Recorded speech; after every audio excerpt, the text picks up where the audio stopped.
So I want you to picture a suspension bridge. Oh, good analogy. Right, a grand biological suspension bridge living right inside your body. Or actually, maybe if it is easier to visualize, just think of a tightly woven hammock Yeah, a hammock works perfectly for this. because your pelvic floor acts just like that hammock. And it has this incredibly demanding around-the-clock job, which is physically holding up your bladder and your urethra. It never gets a break. Exactly. Every single time you cough, every time you sneeze or laugh or jump, that hammock has to rapidly absorb the shock. Right, it acts as this highly dynamic shock absorber. And the structural integrity of that hammock is, well, it's really the only thing keeping the whole system perfectly sealed and everything in its proper anatomical place. Right, but what happens when the ropes of that hammock start to fray? Yeah, that's when the problems start. Suddenly, that shock absorption just fails. The pressure inside your abdomen spikes from something as simple as a sneeze, and because the hammock sags, you just can't support the urethra enough to keep it closed. Which brings us to a highly relatable, incredibly common, but remarkably unspoken anatomical engineering problem, right? Yes, stress urinary incontinence, or SUI. Exactly. And just to define it, we are talking about the involuntary loss of urine the moment intra-abdominal pressure exceeds the urethral closure pressure. Right. It affects a massive proportion of women worldwide, and it drastically alters their quality of life. It really does. It limits physical activity. It takes a severe toll on psychological well-being. It's a huge deal. Absolutely. So the mission of our deep dive today isn't just to, highlight the problem. We are looking at a fascinating stack of clinical and histological sources today. We want to explore a solution that sounds, frankly, like it was pulled straight out of science fiction. It really does sound sci-fi. Right. Our main focus today is uncovering exactly how a highly specific wavelength of light, something called a non-ablative Erbium YAG laser, is actually tricking the body into rebuilding the collagen density in that failing hammock and doing it completely from the inside out. The shift here is profound. We are moving away from traditional mechanical fixes. Like inserting synthetic surgical slings and things like that. Exactly. We're venturing into the realm of cellular communication. The sources detail how we can use targeted light to basically command the body's own cells to repair the endopelvic fascia, which is that connective tissue making up the hammock. Okay, but before we get lost in all the medical terminology, let's translate this into plain English. Good idea. To understand how laser light fixes the tissue, we need to know why the tissue is failing in the first place. Why does the hammock start to sag at all? So to understand the sag, we have to look at the etiology of SUI. At its core, SUI is a structural failure of two main components. Okay. First, you have the subarachnoid endopelvic fascia, which is our connective tissue hammock, and second, you have the levator antemuscles. Right, those are basically the thick muscular pillars holding the whole hammock up. Exactly. And there are a few major culprits that damage these structures over time. Childbirth is a primary risk factor. Because during vaginal delivery, there is intense, sometimes traumatic stretching of the tissues. And this doesn't just cause mechanical tearing, it can actually stretch and damage the pudendal nerve. And that nerve is what sends the electrical signals to keep the pelvic floor's foundation strong. Right, it impairs those signals. Then you factor in aging and the menopausal drop in estrogen. Estrogen is crucial for maintaining elasticity, thickness, and, blood flow in the urogenital tract. So when those hormone levels drop, the tissue physically starts to thin out and weaken. Yeah, it literally atrophies. Wow. And then you add in the chronic downward pressure from something like, say, a persistent cough, maybe from asthma or smoking or obesity. Yep, all of that as mechanical load. And it is easy to see how that hammock is just under constant, overwhelming stress. But here is where the sources completely surprised me. Oh, the collagen data. Yes, because I assume that, as we get older, or after a trauma, our bodies just stop producing collagen. The factory just shuts down and we run out of material. Yeah, that's what everyone thinks. But the histological data shows that is not what is happening in SUI at all. No, it's a completely counterintuitive finding. It's often referred to in the literature as the collagen paradox. The collagen paradox. Let's unpack that. So the fibroblasts, which are the specific cells responsible for building our body's extracellular matrix, the scaffolding of our tissues, they do not stop working. They're still active. Very active. In fact, studies show there is virtually no difference in collagen synthesis rates between women with SUI and women without it. Wait, really? Yeah, the body is still actively trying to build the matrix. Wait, if the body is still manufacturing collagen at a normal rate, Yeah. Why is the connective tissue getting weaker? Because of what is happening to the nascent or the newly formed collagen. In women with SUI, there is this aggressive increased degradation of this new collagen. Oh, I see. The fibroblasts are stuck in this hypermetabolic state. They are secreting an enormous excess of matrix metalloproteinases. That's a mouthful. It is, yeah. Specifically one called MMP1. Okay, let's break down MMP1. What is its actual function? Like, what does it do? MMP1 basically acts as a collagenase. It's an enzyme that actively breaks down collagen fibers. Okay. The working theory is that the fibroblasts recognize the prolapsed, stretched out extracellular matrix as damaged tissue, or like a scar that needs remodeling. Oh, so they think it needs to be cleared away. Exactly. So they secrete MMP1 to dissolve the old structure, fully intending to rebuild it. But the degradation just drastically outpaces the synthesis.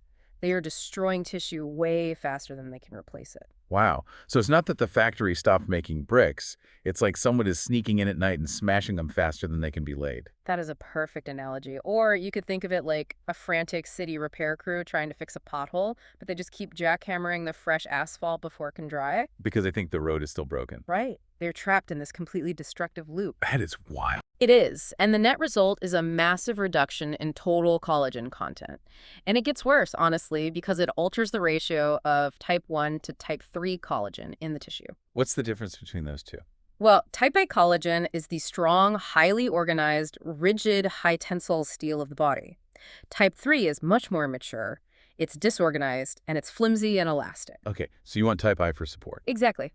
But in SUI, there is this abnormal increase in these flimsy type 3 fibers.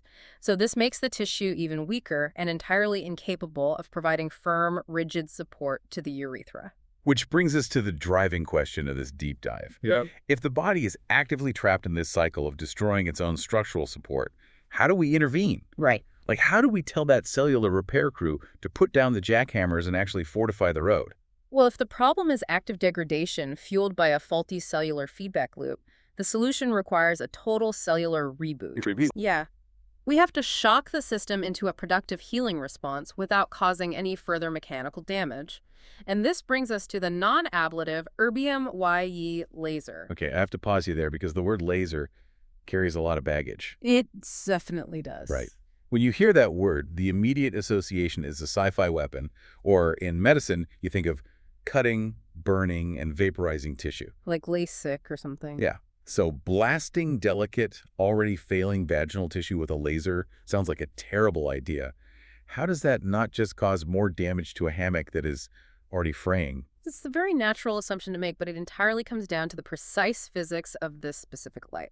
We are talking about the erbium-doped yttrium aluminium garnet laser, or YAG for short. YAG. The crucial defining detail from our clinical sources is its exact wavelength. It operates at precisely 2,940 nanometers. Okay, 2,940 nanometers. Why does that specific number change the equation? Because it hits the absolute peak absorption coefficient for water. Oh, water. Okay. Right. Whenever visible or invisible light interacts with human tissue, what happens next depends entirely on the wavelength and the specific target it hits. The target. Yeah, different wavelengths are absorbed by different targets, which we call chromophores. So a chromophore could be melanin, it could be hemoglobin in your blood, or in the case of the YAG laser, the target chromophore is simply water. And human mucosal tissue is incredibly aqueous, right? I mean, it's full of water. Exactly. So the light enters the tissue, finds the water. And then what? It just heats it up. It gets absorbed instantly. It absorbs the light energy so rapidly and efficiently that the energy simply cannot scatter deeply into the body. Oh, wow. To put it in perspective, the YAG laser is about 10 times more efficient at water absorption than a traditional CO2 medical laser. 10 times. Yes. Yeah. Because it stops the moment it hits water, it can heat the superficial tissue with incredibly minimal thermal spread. We are talking about limiting the thermal penetration to just 5 to 10 micrometers for each pulse. Okay, but heat is still heat. Are we burning the cells or not? No, and this is the vital distinction between ablative and non-ablative treatments. Ablative lasers, like a fractional CO2 laser, they purposefully burn a microscopic grid of tiny holes into the surface of the tissue. Okay, so they vaporize the cells. They do. The body registers this physical trauma and is forced to launch a wound healing response to fix the holes. I see. So an ablative laser is kind of like microneedling, Yes, very similar concept. where you are causing physical trauma, literally punching holes to force the body to repair itself, like aerating a lawn. That's a great comparison. Hmm. But the YAG's laser we are focusing on for SUI uses a non-ablative mode, which the literature frequently refers to as smooth mode. Smooth mode. Right. Instead of punching holes or vaporizing anything, it delivers its thermal energy in a highly controlled sequence of long pulses. This deliberate pacing keeps the temperature of the tissue elevated, but strictly below the ablation threshold. Okay, so it's like using an induction stove. You are heating up the pan precisely and deeply, but you aren't blasting it with an open flame that would scorch the surface. Exactly. The surface epithelium, the very top protective layer of the vaginal mucosa, never reaches the temperature required to burn or vaporize. So it remains completely intact. Completely intact. Furthermore, because the heat is delivered in such controlled pulses, it stays below the patient's pain threshold, which is why these treatments often require zero local anesthesia. That is incredible. Okay, so we know the laser heats the tissue safely, and we know it bypasses the surface without destroying it. But how does just turning up the temperature actually stop stress urinary incontinence? Right, the mechanism of action. Yeah, what is that heat doing to the collagen density in the endopelvic fascia? Well, the repair process happens in two distinct phases. The first is an immediate short-term mechanical effect. When the thermal energy from the 2940 nanometer laser penetrates down to the collagen-rich endopelvic fascia, the heat causes the existing collagen fibers to physically denature and contract. Denature and contract. Right. So like putting a stretched out wool sweater into a hot wash cycle. Yes. The heat causes the fibers to just instantly shrink and tighten up. That is a perfect visualization. The structural collagen fibers become noticeably shorter and thicker instantly. Wow. This provides a temporary, immediate tightening of the anterior vaginal wall, which gives better mechanical support to the bladder and urethra before the patient even leaves the clinic. That's amazing. But if that was the only mechanism, the effect would fade pretty quickly, right? As those fibers eventually degraded. Precisely. Because we still have the core issue of those hyperactive fibroblasts churning out MMP1 collagenase and destroying the tissue. Right. The jackhammers are still going. Exactly. Which brings us to the real magic, the long-term structural fix. This happens over the course of several weeks through a biological mechanism called the heat shock response. The heat shock response, how does that change the behavior of our cellular repair crew? The short exposure, intense but again non-destructive heat, acts as an emergency broadcast system for the cells in the epithelium and the underlying connective tissue. This thermal trauma, even though it leaves the cells physically intact, triggers a massive cascade of cellular activation.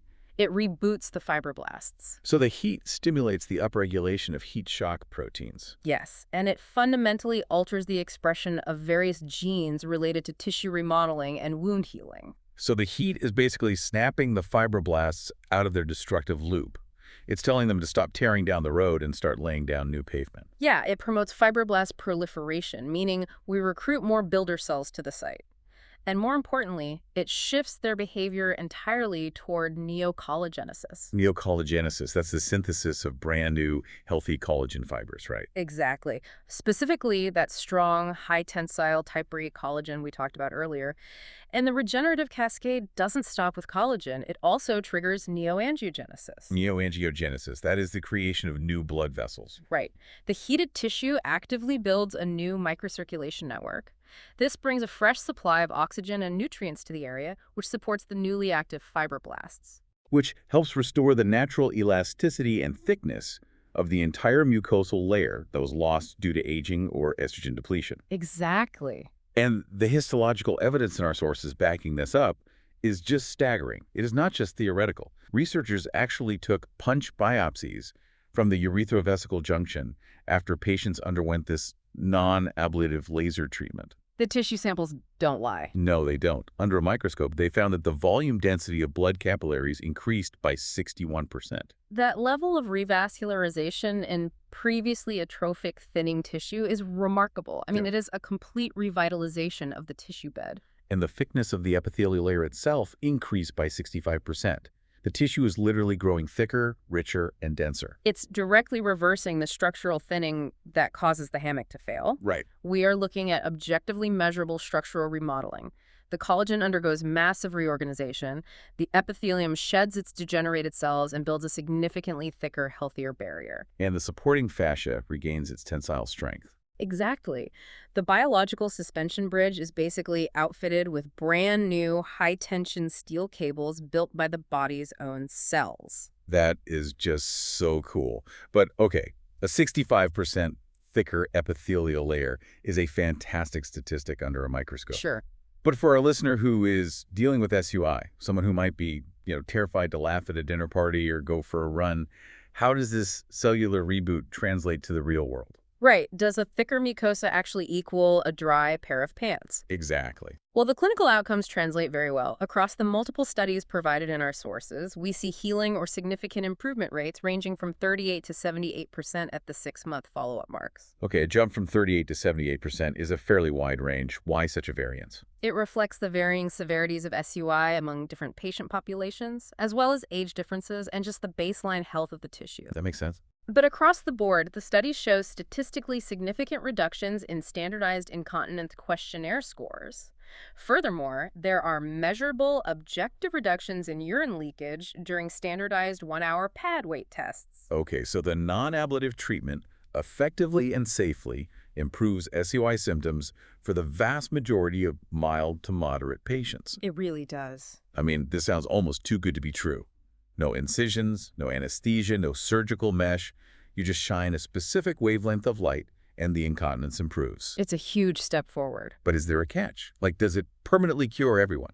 Right, so that brings us to the critical limitations of light physics. The ERYE laser is incredibly efficient precisely because of its water absorption. Okay. But because the tissue is so aqueous, all of that laser energy is absorbed very rapidly, very close to the surface. Oh, I see. So the thermal energy hits a wall. It can't penetrate deeply into the body? Exactly. The thermal effect only penetrates a few hundred micrometers, up to about 500 micrometers, which is just half a millimeter, into the tissue. Half a millimeter? Wow, that is incredibly shallow. It is shallow, but it is just deep enough to reach the vaginal mucosa and the critical endopelvic fascia. It absolutely thickens and strengthens that connective tissue hammock. Right. However, it cannot reach and therefore cannot strengthen the deep pelvic floor muscles. And earlier we established that the levator antemuscles act as the foundational pillars holding up the hammock. Exactly. So if a patient's SUI is primarily driven by those crumbling muscular pillars, maybe from severe nerve damage during childbirth fixing, just the half-millimeter hammock won't completely solve the problem. That is the exact limitation. If a patient has severe SUI driven by a profound muscle weakness, the laser alone is not a magic bullet. Right. It rebuilds the structural collagen scaffolding, but it does not rehabilitate deep muscle function. So do those patients just have to abandon this approach entirely and go straight to surgical options? Not necessarily. The sources highlight a highly effective combination approach. Because clinicians understand the anatomical limits of the laser's depth, they are increasingly combining it with high-intensity magnetic stimulation, or HIO therapy. Magnetic stimulation. Wait, how does a magnetic field help the pelvic floor? HIO uses the principle of electromagnetic induction. Deep penetrating magnetic fields safely pass through the body and induce targeted electrical currents directly in the pelvic floor muscles. Wow. Yeah, this forces the levator antemuscles to undergo supramaximal contractions. Supramaximal meaning contractions that are stronger than what you could achieve on your own, like doing Kegel exercises. Much stronger. When you do a Kegel, your brain limits the amount of muscle fiber recruitment to prevent fatigue. Right, your body protects itself. Exactly. HIS bypasses the central nervous system entirely and forces 100% muscle recruitment, completely involuntary, while the patient simply sits in a specialized chair. So it's an intense, highly efficient automated workout for the deep pelvic floor muscles. It is. And when you combine the two therapies, you address the entire complex etiology of SUI. That's brilliant. The non-ablative ERYG laser uses heat to rebuild the superficial structural collagen hammock, while the magnetic stimulation uses electricity to rehabilitate the deep muscular pillars holding it up. And our sources note that even severe SUI cases show highly encouraging symptom improvements with this combined non-invasive therapy. Yes, they do. That is just a brilliant way to engineer around the physical limitations of light. But it also sounds like patients need to approach this with managed expectations. Shared decision-making is paramount here. Patients must be counseled that while non-ablative laser therapy is a fantastic, minimally invasive tool for alleviating symptoms, especially for mild to moderate cases, it may require ongoing maintenance sessions. Yeah. After all, the body continues to naturally age and estrogen levels continue to fluctuate. For severe, complex cases, it is a powerful tool for symptom relief and tissue conditioning, but it is not necessarily a permanent replacement for definitive surgical treatments like mid-urethral slings. Right. It is all about having multiple tools in the medical toolkit and knowing precisely which anatomical layer each tool targets. Exactly. Well, let's recap this journey we've taken through the pelvic floor. We started by defining stress urinary incontinence not just as a mechanical failure of the body, but as a biological breakdown. A hypermetabolic state. Right, where fibroblasts are actively degrading the collagen hammock that holds up the bladder. And rather than immediately resorting to scalpel cuts or inserting synthetic mesh to artificially prop up the tissue, we explored how the 2940 nanometer YAG laser intervenes using non-ablative heat. It bypasses the surface epithelium entirely. It immediately shrinks the existing loose collagen fibers and triggers a profound heat shock response deep in the fascia. It reboots the fibroblasts, shutting down their destructive cycle and telling them to start building fresh, high-tensile type I collagen and entirely new blood vessel networks. Yep. And the result is a thicker, denser, more vascular support system, achieved by literally speaking the cellular language of the body. It represents a massive paradigm shift in how we approach tissue dysfunction. It really does. It shows that medical science is moving away from the old-school mindset of just cutting out the bad or inserting foreign hardware. Right. We are entering an era where we use precise wavelengths of light and highly controlled heat to communicate directly with our own cells. We are essentially giving them the instruction manual on how to repair themselves. That is so powerful. It is. And Yeah. if we zoom out and connect this localized treatment to the bigger picture of human biology, it raises a deeply provocative question. Oh, Yeah. If we can use precise, non-destructive laser wavelength to trigger fibroblasts to rebuild a failing collagen hammock in the pelvic floor, well, where else in the human body could we eventually use light to reverse structural aging? oh wow. That opens up an entirely new world of possibilities. Think about it. Connective tissue degrades everywhere as we age. The collagen in our joints breaks down, our vocal cords lose their elasticity, our cardiovascular system weakens. If we can master the exact wavelength, the precise pulsing sequence, and the delivery method, could light eventually become the ultimate universal key for unlocking our cells' latent regenerative abilities anywhere in the body. Now that is a thought to chew on. From fixing a frayed, sagging hammock to the wild possibility of light-guided cellular regeneration across the entire human body. Thank you all for joining us on this deep dive. Keep asking questions, keep looking beneath the surface, and we will catch you next time.